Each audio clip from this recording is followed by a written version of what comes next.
السلام عليكم، عاملين ايه؟ يا رب تكونوا بخير ان شاء الله. النهارده هعمل معاكم الجلاش بطريقه حلوه قوي، كانك بتاكلي فطير مش جلاش، بطريقه سهله جدا. يلا نشوف الطريقه والمقادير.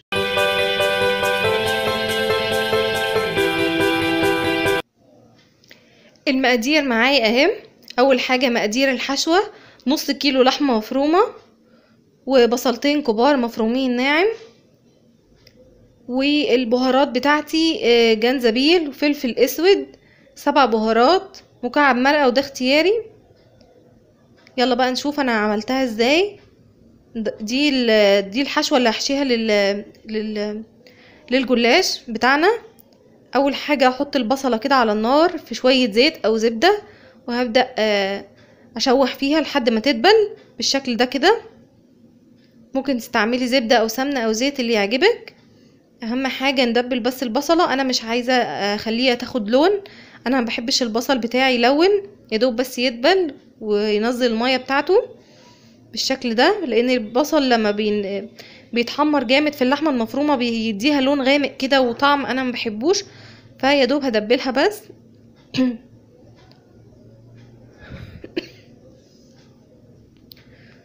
اهو زي ما انتوا شايفين كده.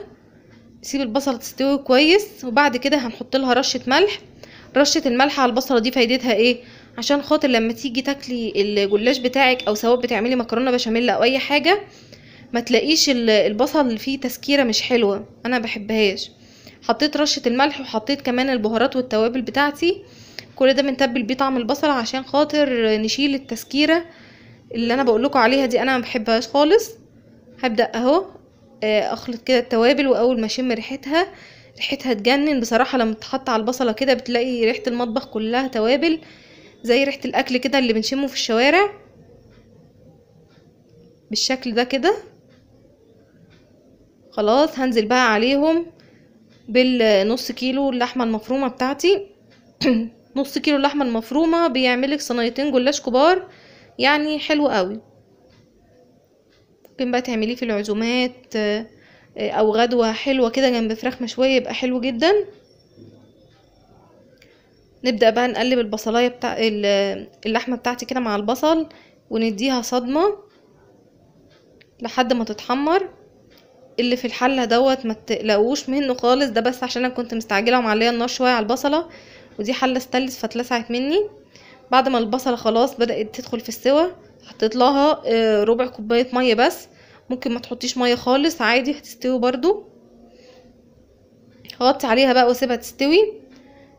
تاني خطوه بقى اللحمه بتاعتي استوت، وحطيت عليها فلفل اخضر اهو، انا عايزاها بطعم بالفلفل الاخضر، ومعايا زبده او سمنه. نبدا بقى نعمل صينيه الجلاش الحلوه بتاعتنا. الطريقه دي بتخلي الجلاش بتاعك حلو جدا ومورق قوي، كانك بتاكلي فطير بالظبط، عامل زي الفطير الشرقي اللي بنشتريه من بره. اول حاجه هندهن الصينيه بتاعتنا شويه سمنه كده عشان خاطر الجلاش ما يلزقش مننا واحنا بنطلعه من الصينيه. نبدا بقى نحط الجلاش. انا دي لفه جلاش نص كيلو، انا ما بحبش اشتري الجلاش المجمد اللي السوبر ماركت دوت. انا بجيب جلاش كده من الناس اللي بتعمل قطايف وكنافه والحاجات دي، بيبقى حلو جدا وبيكون طازه اكتر. هو دلوقتي متوفر جامد يعني. هنحط بقى نحط نص الورقه جوه الصينيه ونصها التاني بره الصينيه بالشكل ده قصاد بعض كده، زي ما انتوا شايفين كده بالظبط. وكل ما نحط ورقه ندهن سمنه، ونتأكد ان احنا ما بين كل ورقة ندهن السمنة، عشان خاطر دي اللي هتخلي الفطير بتاعنا يورق وهيبقى تحفة. وهكرر العملية ديت لحد ما اخلص الصينية بتاعتي خالص. الورق بتاعي انا باخد ورقتين مش ورقة، واعملهم بالشكل اللي انتوا شايفينه ده قصاد بعض بالترتيب.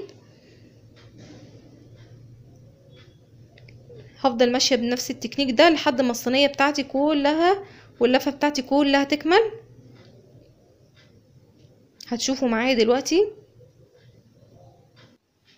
بالشكل ده كده، زي ما هتشوفوا معايا دلوقتي. هفضل اكرر نفس الخطوات.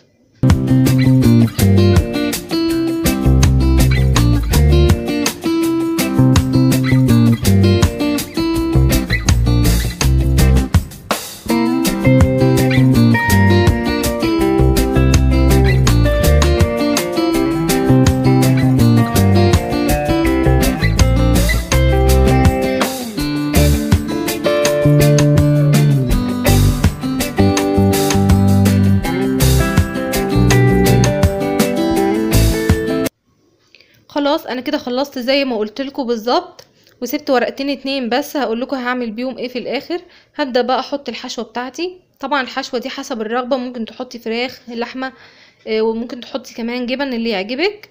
انا حطيت اللحمه بتاعتي اهي زي ما انتوا شايفين كده. كميه اللحمه دي تعملي صينيتين، فحطيت نصها بس، والنص التاني هعمل بيه صينيه تانية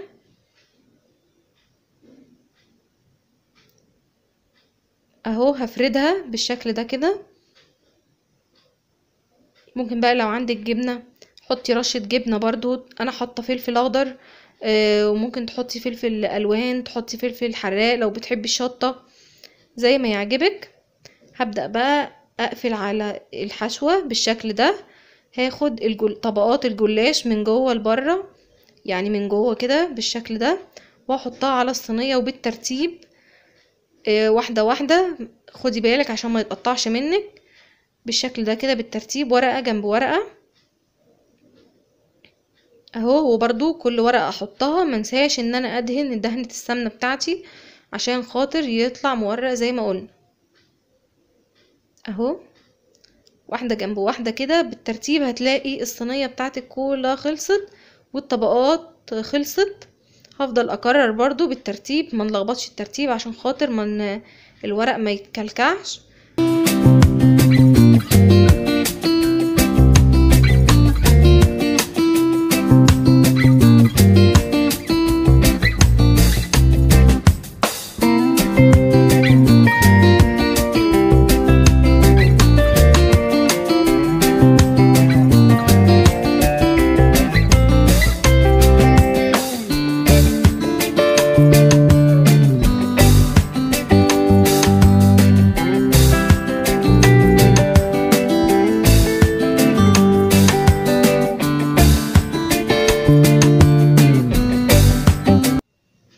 انا طبقت الورق بالشكل اللي قلتلكوا عليه كله وخلصت كده. ودلوقتي جه دور الورقتين اللي قلتلكوا عليهم.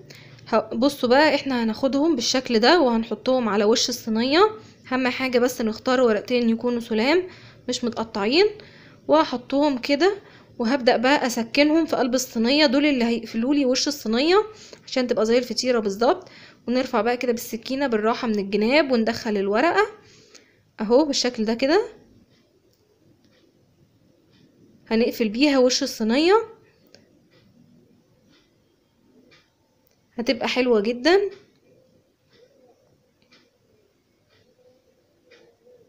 علشان خاطر كمان نحتفظ بالهواء جوه الجلاش ويبقى زي الفطير بالظبط بالشكل ده كده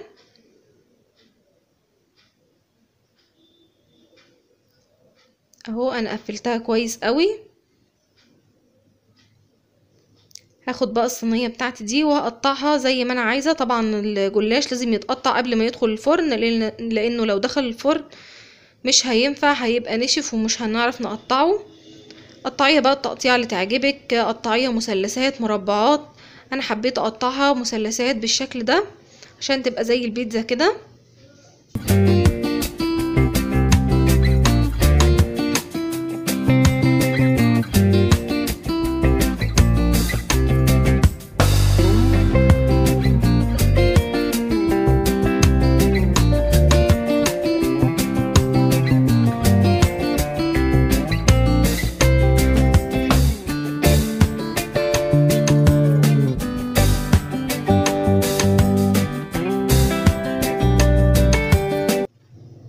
بعد ما قطعت صينيه الجلاش هدهن وشها بالشكل ده بشويه سمنه كده تمام. وبعد كده هدخلها الفرن يدوب على درجه حراره متوسطه، تقعد يدوب هما 5 دقايق بس. الوش بتاعها ينشف وتشمع بس شويه كده، وهي في الفرن ال5 دقايق دول نكون احنا جهزنا الخليط اللي هنسقي بيه الجلاش. ومقاديره معايا اهي. معايا كوبايه لبن وملح وفلفل عشان زفرت البيض وبيضايه. هنكسر بقى البيضة كده فوق اللبن، وهنحط ملح وفلفل. انتي ممكن تستعملي لبن بس او شوربة لو ما عندكيش لبن او ممكن تعملي ميكس كده لبن على شوربة، هيبقى حلو جدا. هنجهزه على ما الصينية بتاعتي تتشمع زي ما قلنا في الفرن، او يدوب بس طبقة الجلاش الاولانية كده تنشف. الخطوة دي انا بعملها ليه؟ علشان خاطر اللي ما احطش السوائل دي على الجلاش وهو لسه مستواش فيعجن مني. لا انا بديله بس تشميعة بسيطة وبعد كده هسقيه بالجلاش ده زي ما هتشوفوا معايا اهو. الجلاش طلع من الفرن واخد تشميعة بسيطة حتى ملونش. هحط له السائل بتاعي عشان يشربه كمان بسرعة لما بيبقى سخن، طالع من الفرن سخن ونديله الخليط ده بيشربه بسرعة بالشكل ده كده. نودي الخليط لأي مكان والجلاش ما شربهوش زي ما انتوا شايفين شكله. اول ما حطيت له كوباية اللبن بالبيض شربه على طول. هندخلها بقى الفرن كامل تسوية بالشكل ده. انا خلصت صينيه الجلاش بتاعتي، طلعت من الفرن شكلها تحفه جدا. خدت من نص ساعه ل 35 دقيقه مش اكتر من كده حسب فرنك على درجه حراره متوسطه. شايفين اللون بقى والجمال؟ والله التصوير ظالمها، هي احلى من كده بكتير. يا رب الوصفه بتاعتي ان شاء الله النهارده تكون عجبتكم. وصفه بسيطه ولذيذه. لو عجبتكم الوصفه بقى ما تنسوش تعملوا لايك للفيديو، ولو انت اول مره تشوفيني ما تنسيش تشتركي في القناه وتفعلي زرار الجرس عشان توصلك كل الفيديوهات اللي انا بقدمها. اشوفكم فيديوهات احلى ان شاء الله. سلام عليكم.